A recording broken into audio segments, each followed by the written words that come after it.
Thank you, and I guess I can pretty much just say ditto right now. I think you quoted the whole Bible right there, didn't you? I didn't have to bring this. Terry said earlier. When I found out about this, first and foremost, look at all the people that are here. Amen. It just goes to show the amazing impact that Toby has had in so many lives, and will continue to have. When I first found out, it was pretty late at night, and I remember I just kind of laid there for a minute, just in shock. As Terry said, I got that punch in the stomach feeling, and I just started going through all these different things in my head, trying to process it all. And I don't know why it happened, but I went back into one of those kind of like your life flashes before your eyes, and what I did is every all these major memories of Toby and I flashed before my eyes, and I started thinking about the fact of back when he baptized me. I still remember calling it, whoo, not gonna do it. He baptized me. Remember, I called in and said, "Look, God is real. I've gone through the seminars, and I read evidence that it demands a verdict. God's real. I'm going to hell. You got to fix this." And he's like, "Okay, when do you want to do this?" I'm like, "Right now." Let's do it. He came right over, and we went into an ice cold pool, and he baptized me. He's just been a part of so many huge moments. I mean, he did my wife's wedding. The amazing moment in my life. He was part of discipling me to become a pastor. And so I started going through all this, and I got to tell you, there was times of just smiling and times of I just cried, and I started thinking that, I didn't get a chance to sleep that night very well. I just kept tossing and turning, kept thinking about it, and I almost felt bad to a point where I stepped back and I said to God, "I'm so sorry." And the reason is because I got to a point where I worked myself to a point of hopelessness. For a minute there I said, "Is there hope?" And I kid you not, instantly God spoke to my heart and said, "You forget who I am." And I stepped back and I started processing who God is. And it just so happens that this week, I'm teaching on hope. And so I started really processing, what is hope? And hope really means it's the feeling that you're going to get what you want, or the feeling that things are going to get better. And so I stepped back and I started thinking about that. I started thinking about hope, and God is the God of hope. And there was a verse that stood out to me in Romans chapter 15, verse 13, where it says there, "Now may the God of hope fill you with all joy and peace in believing, so that you will abound, you will be full of hope by the power of the Holy Spirit." And I thought about that.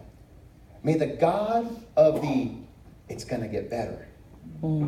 May the God of it's not over. Yes. May the God that is almighty, all-powerful, the creator of the universe, the one who holds the universe in the palm of his hand, he says it's going to be okay. And as Terry said, he has this confidence and this calmness because he knows. As he's been praying, I got to tell you, I feel the same thing. As I prayed to God and said, "God, I know you. I know how powerful you are." And I did. I prayed, and I will continue to pray for a miraculous healing. God is the God of miracles. Just look at the Bible. Yes, they're all over the place. Mm-hmm. And we serve that same God.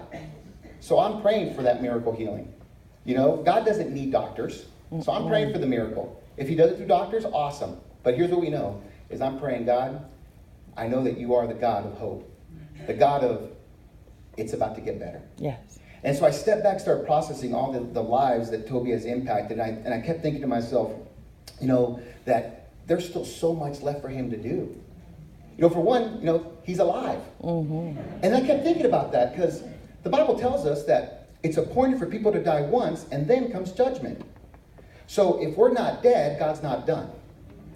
There's still a whole lot more that God can do. And here's what I realized too. There's so many people that have, you have Paul with the thorn in the flesh. You have people who had issues throughout the Bible, and God used these broken people to do miraculous things, amazing things. I mean, the fact that we're in a room right now with so many people who are impacted by Toby just shows how God uses us broken people to make a difference. And it's just, God is not done. So I stepped back and for a moment I said, it felt hopeless. And then I stepped back and said, "Okay, God, can you show me somewhere in the Bible that where someone looked hopeless, but then you worked it out. Well, just look at the Bible. You know, I'm sure Terry already quoted a few of them, you know. So a place that I kept going to, especially today, I was going to this, and I kept thinking about Genesis chapter 38, where you have Joseph. Now, Joseph was a man who, you know, he had some rough spots. There were some things going on at that time, but he didn't deserve to be thrown into a ditch by his brothers.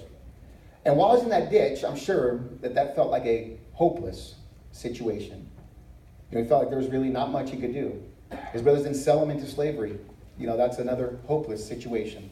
And then I thought about his progression through Genesis chapter 39, where, you know, he goes into Potiphar's house, and his wife, Potiphar's wife, tries to, you know, hook up with him, and he's going through all these things. And while there's this, he goes from being beaten up by his brothers, hopeless situation, to being in a pit, hopeless situation, being sold into slavery, hopeless situation, going into prison, hopeless situation, or at least we believe that was hopeless.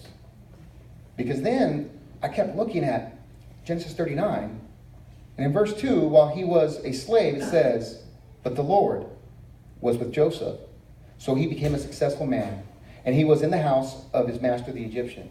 And then when things didn't seem to be going well and it felt hopeless, he then goes into prison, and in prison, verse 21 says, "But the Lord was with Joseph and extended kindness to him and gave him favor in the sight of the chief jailer." And you can see that every single time that from the physical perspective, it appeared hopeless, God said, "You don't understand. I'm the God of hope, and I am with you." See, God is with us.